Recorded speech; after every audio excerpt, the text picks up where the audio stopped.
think there is a greater need in the lab for automation, and we made a decision that we really had to automate. And this is how our lab looks like, with all different kind of automation. These are the two chemistry instruments. Here is our command central. Change of view here a little bit, and the line here is a cell count hematology line. And this view is, this is the line with the automation that all the steps that I explained, this line takes care of it automatically. And after that, the specimen goes directly through the line to whatever instrument it needs to go. And so once you load the specimen here, you don't have to touch. Once the results are completed, here's our command central. We have set up a software with a bunch of rules. So the results goes through those rules, and if everything's fine, the results gets released to the electronic medical record system. So you really just don't touch the sample again. This system also has a storage right here. It stores the sample after it's done, and if the test is added on, the system knows it's added on. It will go back, retrieve that sample, and send the sample back again. So that's the automation. This is another view. So what were our challenges to implement the automation? Buy-in for the automation decision. And then once we had it, consistently using it for all the features that we had. There were some resistance to the decision and to the change. People had a mindset that they wanted to do more hands-on work. They wanted to have a touch and feel type of work to be done. The biggest thing is they were not sure if they would have a job, and that's what's in it for me is one of the biggest thing that they were worried about. Some people believe that they can do a faster job than the machine can. In some instance they may, but it won't be consistent. It won't be throughout the 24/7. It won't be all people. Some people prefer just not to. And with any technology and automation, there is a huge learning curve. You have to learn the new machine, new software, new way of doing things. On top of that, we had frustration and conflicts due to 4 different generations working in the lab. And it's hard for baby boomers to understand why millennials have to keep their phone with them, so it was challenging, and we had a low morale. And so what did we do to overcome all these challenges?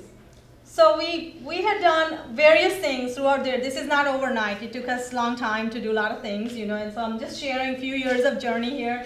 Our organization had gone through lean training. So organization-wide, there were initiatives about doing lean. 900 employees received the training, and we did too. But lab kind of embraced that new lean Six Sigma concept and just went with it. And we had done so many different process improvements year after year, and our staff just bought into it. We involved our staff into making Just Do It project. They provide an idea. They are part of the team making an improvements.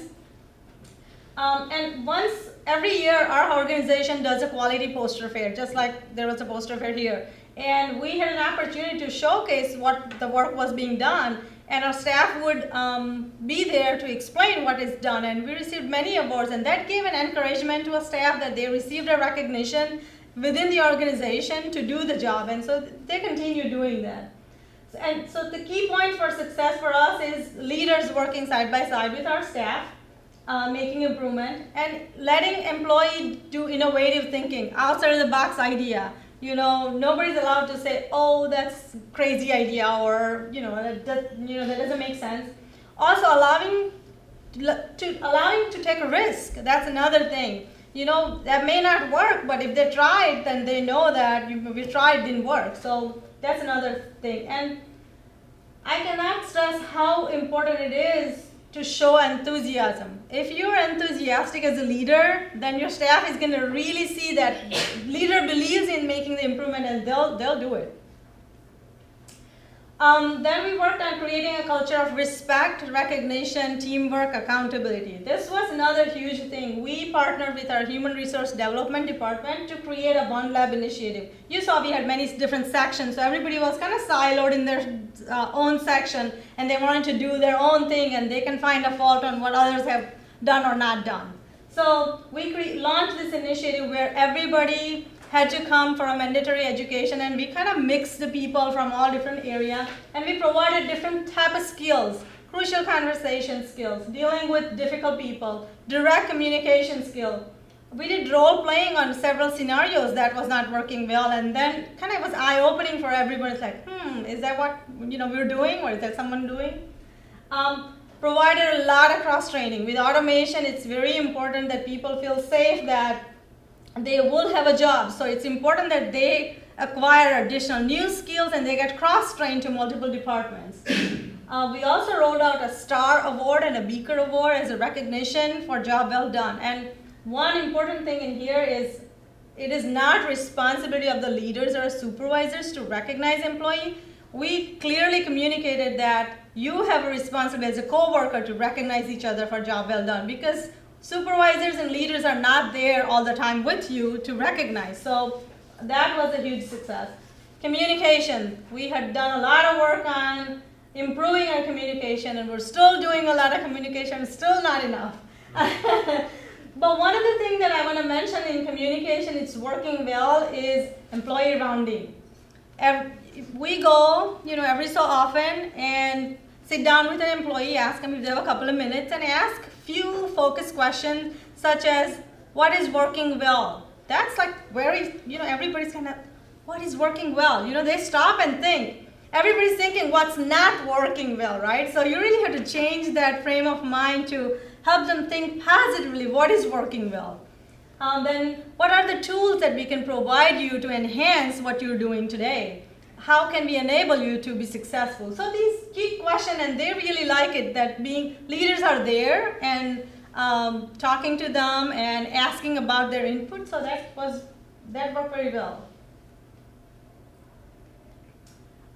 Again, for accountability, we had clearly defined the expectation for respectful care standards, and everybody knew what each other expected from each other, and supervisor to employee, employee to supervisor, managers, director, and so forth on.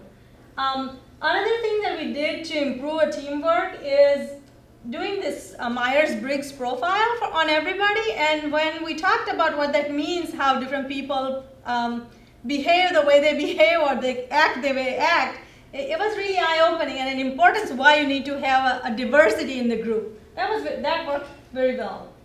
And we had an education for understanding for different generations working together. And instead of me talking, I found a great video here to show you, how 4 different generations works together. For the first time in history, the American workplace spans 4 generations. While such a large age gap can lead to frustration and conflict, having a multi-generational office can also lead to stronger teamwork and an abundance of creativity. As a manager, you will need to understand the backgrounds, perspectives, and challenges of each of the 4 generations: traditionals, baby boomers, Generation Xers, and millennials. Traditional employees were born between 1922 and 1945, and they represent 5% of the current workforce. This generation has lived through the 1930s depression and World War II. They have a "these are the rules" mentality and have key values of loyalty and respect for authority. While this generation has a wealth of knowledge and experience, they may also be uncomfortable with conflict and reluctant to change. Managers can motivate traditionals by connecting their actions to the overall good of the organization, and they can reward them with tangible symbols of loyalty and service, including plaques and certificates. Baby boomers were born between 1946 and 1964 and represent 37% of the current workforce. As the largest living generation, they have been shaped by the Vietnam War and the Civil Rights Movement. With a "let's talk about the rules" mentality, baby boomers are goal-oriented and generally adaptive. However, they tend to be uncomfortable with conflict and may put the process ahead of the result. A good manager can motivate a baby boomer by showing them how they can make a difference in the organization and can reward them with recognition and promotion. Generation Xers represent 33% of the workforce. Born between 1965 and 1980, they were shaped by key events such as Watergate and the economic decline of the 80s. With a break-all-the-rules mentality, Gen Xers demand more autonomy and have less respect for authority, but their independence, adaptability, and willingness to change the system allow for greater productivity. A good manager will motivate Gen Xers by allowing them to work on their own time and reward them with upgraded resources, development opportunities, and resume boosters. Millennials represent 25% of the workforce. Born between 1980 and 2000, this technologically savvy generation has only known a world with instantaneous communication through computers and cell phones. They do not want to sacrifice lifestyle for work and need structure and constant feedback in the workplace. However, millennials are optimistic and have a terrific ability to multitask. They have high expectations for reward and recognition, so a good manager can reward them with awards, certificates, and tangible evidence of credibility. There are several steps a manager can take in order to meet the needs of these four generations. First, recognize and reward people regardless of their generation. Second, acknowledge shared needs, but also get to know your employees' individual needs. Third, engage with teamwork. Build on the strengths of each individual to reach the shared goals of your organization.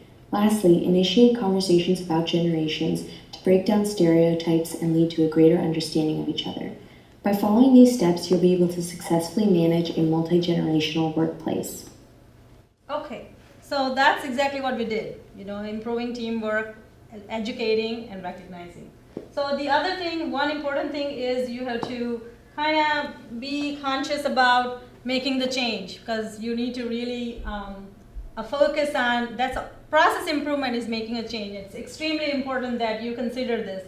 And I have used this model for many years and it's working very well. And I have one slide later on that you can use as well. So make sure that you have a case for change. Why are you changing? What is changing? What will happen if nothing changed? And what is the vision? And what are you trying to get out of it? What is the desired result? Then leadership commitment. If there is no leadership commitment, it's very tough. What role as a leader you will play? What is that strategic direction? What are the resources you're going to provide? What message are you delivering? What are the concerns of the employee and how are you going to manage it? The third one is extremely important to employees. What's in it for me? They really want to know, what impact it will have on them. How are they going to fit into the plan? Will they have a job? How are we going to motivate the employees? And how are we going to involve them into the planning? Then make sure we have a concrete plan of what we're making the change, who will be involved, how will we be informing them, what is the desired result, how are we going to measure the progress, what is the communication plan, and what are the anticipated, this is very important to anticipate barriers, ahead of time you're making the change, and what is your plan to address it. Tools, do you have tools in place? It's important to make a change, and then reinforcement. So this is the slide I'm talking about. See it, own it, do it, and those 6 things that I just talked about. If you have all 6, case for change, leadership commitment, what's in it for me, concrete plan, tools in place, and reinforcement, you are giving a message, it's working. But if any of them are missing, you're giving a different message. If there's no case for change, we're giving a message, this is not urgent. If leadership commitment is not there, we're saying this is not real. If employees don't know what's in it for them, they think it's not worth it.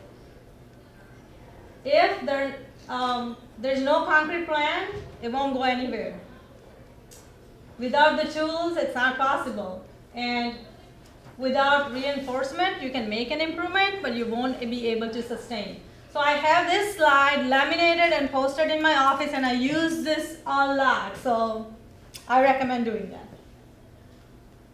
So what were the outcomes? We really had a very successful implementation of the state-of-the-art automation with improved throughput. Turnaround time became consistent. I won't say it improved. It became consistent 24/7.